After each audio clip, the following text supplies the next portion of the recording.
नमस्कार दोस्तों, मैं अशोक कुमार आपका एक बार फिर से हार्दिक स्वागत करता हूं हमारे इस यूट्यूब चैनल टारगेट विद रोज में। दोस्तों, हिस्ट्री की क्लास जारी थी, यानी कि प्रश्न, और इसका जो टॉपिक है आज वो है गुप्त वंश। कौन सा है? गुप्त वंश। ठीक है, तो इसमें जो है गुप्त साम्राज्य के बारे में आपको बताएंगे। तो पहला प्रश्न सॉल्व करने से पहले आप थोड़ा गुप्त वंश के बारे में जान लीजिएगा। गुप्त साम्राज्य के दो महत्वपूर्ण राजा हुए। पहला था समुद्रगुप्त और दूसरा था चंद्रगुप्त द्वितीय। शुंग वंश के पतन के बाद सनातन संस्कृत की एकता को फिर से एकजुट करने का श्रेय गुप्त वंश के लोगों को जाता है। गुप्त वंश की स्थापना 320 ईस्वी लगभग चंद्रगुप्त प्रथम ने की थी। किसने की थी? चंद्रगुप्त प्रथम ने की थी, और 510 ईस्वी तक ये वंश शासन काल में रहा। यानी कि 320 से 510 ईस्वी तक इस वंश का, गुप्त वंश का प्रभाव रहा, शासनकाल रहा। वैसे तो श्रीगुप्त इसके संस्थापक थे। कौन थे? श्रीगुप्त। लेकिन प्रभावशाली और वास्तविकता में देखा जाए तो चंद्रगुप्त प्रथम इसके कौन थे? वास्तविक संस्थापक यही माने जाते हैं, क्योंकि ये महान थे। सारा कार्य और इस महानता इस वंश में सबसे ज़्यादा किसकी थी? चंद्रगुप्त प्रथम की थी। लेकिन अगर एक नींव जो बताया जाए आपको, वो डाली थी श्रीगुप्त ने। किसने डाली थी? श्रीगुप्त ने डाली थी। जैसे कंप्यूटर में क्या होता है कि कंप्यूटर की जो है जनक कौन है ना? तो चार्ल्स बेबेज। लेकिन उन्होंने कंप्यूटर की खोज करने के बाद बहुत सारे जो कंप्यूटर वैज्ञानिक हुए, उन्होंने क्या किया? उसको आगे बढ़ाया। ठीक, तो इसी प्रकार से अगर वास्तविकता में पूछा जाए तो कौन है? चंद्रगुप्त प्रथम। लेकिन अगर इसकी नींव किसने डाली तो बोलेंगे आप श्रीगुप्त ने। ठीक है, अब पहला प्रश्न देखते हैं। पहला प्रश्न है, इतिहासकार वी.ए. स्मिथ ने किसकी विजयों से प्रभावित होकर उसे भारत का नेपोलियन कहा? यानी कि सिंपल सा प्रश्न है। प्रश्न आता है कि भारत का नेपोलियन किसे कहा जाता है? सिंपल सा प्रश्न है, भारत का नेपोलियन किसे कहा जाता है? स्कंदगुप्त को, चंद्रगुप्त को, ब्राह्मणगुप्त को, या समुद्रगुप्त को? तो दोस्तों, भारत का नेपोलियन समुद्रगुप्त को कहा जाता है। किसको कहा जाता है? समुद्रगुप्त को। यानी कि ऑप्शन नंबर डी आपका सही है। ठीक, नेक्स्ट प्रश्न देखते हैं। नेक्स्ट प्रश्न है, समुद्रगुप्त की सैनिक उपलब्धियों का वर्णन उनमें किस आलेख में मिलता है? यानी कि जो समुद्रगुप्त था उसकी सैनिक उपलब्धियां थी, उनका वर्णन किस आलेख में मिलता है? एरड़ आलेख में, गया आलेख में, या नादला आलेख में, या प्रयाग में? तो दोस्तों, जो है इस प्रश्न का आंसर है वो है प्रयाग। ठीक है, प्रयाग में। ठीक, प्रश्न नंबर 3 है, प्रयाग प्रशस्ति अभिलेख का लेखक हरिशंकर शासक के दरबारी कवि था। यानी प्रयाग प्रशस्ति अभिलेख का लेखक हरिशंकर प्रशासक जो है किसका दरबारी कवि था? समुद्रगुप्त का, अशोक का, कनिष्क का, या चंद्रगुप्त का? तो दोस्तों, प्रयाग प्रशस्ति अभिलेख का लेखक हरिशंकर शासक जो है वो समुद्रगुप्त का दरबारी कवि था। किसका था? समुद्रगुप्त का। नेक्स्ट प्रश्न देखते हैं, कवि कालिदास किसके राज कवि थे? कवि कालिदास ये महान हुए, इनका वर्णन भी मिलता है कई जगह पर। तो कवि कालिदास किसके राजा या किसके यहाँ कवि थे? किस राजा के यहाँ कवि थे? चंद्रगुप्त के यहाँ, समुद्रगुप्त के यहाँ, या चंद्रगुप्त द्वितीय के यहाँ, या विक्रमादित्य के यहाँ? तो दोस्तों, इसका जो आंसर है वो है चंद्रगुप्त द्वितीय। यानी कालिदास जी जो हैं वो चंद्रगुप्त द्वितीय के यहाँ कवि थे। ठीक है, नेक्स्ट प्रश्न है प्रश्न नंबर 5, कुमार संभवम महाकाव्य किस कवि ने लिखा है? बहुत बार प्रश्न पूछा गया है, यानी कि जो टेट में तो नहीं लेकिन सुपर टेट में ये प्रश्न पूछा गया है, और टेट में भी जो संस्कृत ले लेते हैं उनके लिए प्रश्न 100% आता है।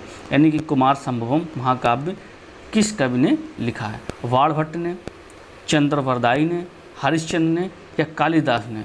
तो कुमार संभवम जो है वो किसने लिखा है? कालिदास ने। बहुत ही प्रसिद्ध है। कालिदास ने क्या किया? कुमार संभवम को लिखा।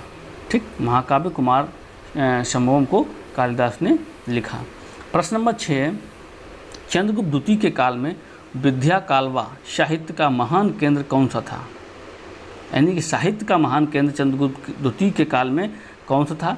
धारवाड़, वाराणसी, उज्जैन या विदिशा? तो दोस्तों इसका जो आंसर है वो है वाराणसी। यानी कि चंद्रगुप्त द्वितीय के काल में साहित्य का जो महान केंद्र था वो था वाराणसी।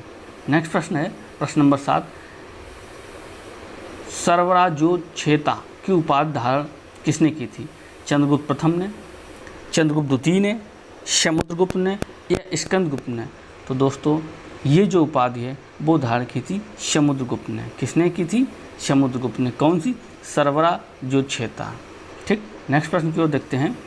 प्रश्न नंबर 8 है, दिल्ली के महरौली के कुब्बल उल इस्लाम मस्जिद के प्रांगण में स्थित प्रसिद्ध लौह स्तंभ की स्मृति है। मतलब किसकी स्मृति में कुब्बत उल इस्लाम मस्जिद में उसके प्रांगण में लौह स्तंभ बनवाया गया था? अशोक, चंद्र या हर्ष या अनंगपाल? तो दोस्तों इसका जो आंसर है वो है चंद्र। ठीक, नेक्स्ट प्रश्न देखते हैं।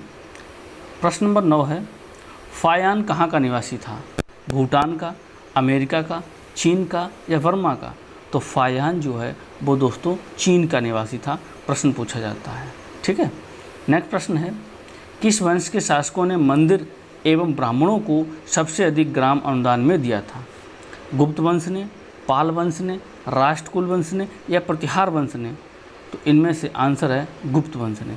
यानी कि गुप्त वंश के शासकों ने ब्राह्मणों को सबसे ज़्यादा ग्राम अनुदान में दिए थे। प्रश्न नंबर 11 है, कालिदास की किस कृति की गिनती विश्व की सुप्रसिद्ध संस्कृत व साहित्य कृतियों में से होती है? यानी कालिदास की सबसे ज़्यादा प्रसिद्ध साहित्य कृतियाँ कौन सी है? ऋतुसंहार, मेघदूतम, अभिज्ञान शाकुंतलम या कुमार संभवम? तो इसका जो आंसर है वो है अभिज्ञान शाकुंतलम, सबसे ज़्यादा विश्व प्रसिद्ध कृति है। प्रश्न नंबर 12 है, मंदिर निर्माण कला जन्म सर्वप्रथम कब हुआ? यानी मंदिर का निर्माण जो होता है उस कला को सर्वप्रथम कब या किस युग में हुआ? मौर्य काल में, गुप्त काल में, कुषाण काल में या सैंधव काल में? तो दोस्तों इसका जो आंसर है वो है गुप्त काल में। गुप्त काल में दोस्तों मंदिर निर्माण की कला का सर्वप्रथम जन्म या उदय हुआ। प्रश्न नंबर 13 है, निम्न में से किस काल में स्त्रियों की पुरुषों से बराबरी थी? यानी कि किस काल में स्त्रियों को पुरुषों के बराबर समझा जाता था? गुप्त काल में, मौर्य काल में, चोल काल में या इनमें से कोई नहीं? तो दोस्तों गुप्त काल में क्या होता था? महिलाओं को पुरुषों के बराबरी समझा जाता था। यानी कि अच्छा वंश था महिलाओं को पुरुषों के बराबर समझना। ठीक है, प्रश्न नंबर 14 है, निम्नलिखित में से कौन सा नगर शासन काल में रेशमी वस्त्र का उत्पादक था? यानी कि रेशमी वस्त्र का उत्पादक कौन सा था? पाटलिपुत्र, मुर्शिदाबाद, गाजीपुर या वाराणसी? तो दोस्तों वाराणसी जो है वो इस काल का सूती वस्त्र है ना, रेशमी वस्त्र का सबसे बड़ा उत्पादक था। कौन? वाराणसी। प्रश्न नंबर 15 है, वर्तमान गणित में दशमलव प्रणाली आविष्कार का श्रेय निम्न में से किस युग को है? दशमलव प्रणाली, कुषाण युग, गुप्त युग, मौर्य युग या वर्धन युग? तो दोस्तों इसका जो आंसर है वो है गुप्त वंश। गुप्त युग यानी गुप्त वंश में क्या हुआ? दशमलव प्रणाली का आविष्कार हुआ। नेक्स्ट प्रश्न है प्रश्न नंबर 16, चीनी यात्री फायहान। फायहान क्या था? एक चीनी यात्री था। किसके शासनकाल में भारत आया? मौर्य काल में, गुप्त काल में, कुषाण काल में या चंद्रगुप्त द्वितीय के काल में? तो दोस्तों इसका जो आंसर है वो है चंद्रगुप्त द्वितीय के काल में चीनी यात्री फायहान आया, चंद्रगुप्त द्वितीय के काल में। ठीक, नेक्स्ट प्रश्न है, जैतपुरा के नवोदित प्रांतीय राज्य की किस से लंबी शत्रुता बनी रही? बंगाल से, कंडा से, दिल्ली सल्तनत से या हासी से? तो दोस्तों इसका जो आंसर है वो दिल्ली सुल्तान से या सल्तनत से, दिल्ली सल्तनत से इसका क्या हुआ? सबसे ज़्यादा शत्रुता रही। प्रश्न नंबर 18 है, जैनपुर राज्य की स्थापना शरवर उल मुल्क ने किस वर्ष में की थी? जैनपुर राज्य की स्थापना किस वर्ष में हुई? 1411, 1399, 1526 या 1499? तो दोस्तों 1399 में क्या हुआ? जैन राज्य की स्थापना हुई। नेक्स्ट प्रश्न है, इल्तुतमिश ने अपना उत्तराधिकारी किसे बनाया था?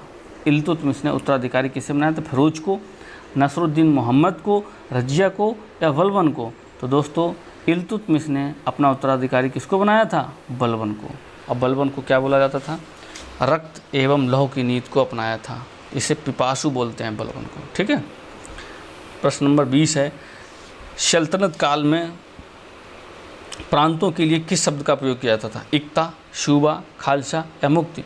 दोस्तों खालसा के नाम से क्या होता था? प्रांतों में इस राज्य को खालसा के नाम से पुकारा जाता था। ठीक है, सुल्तान काल में।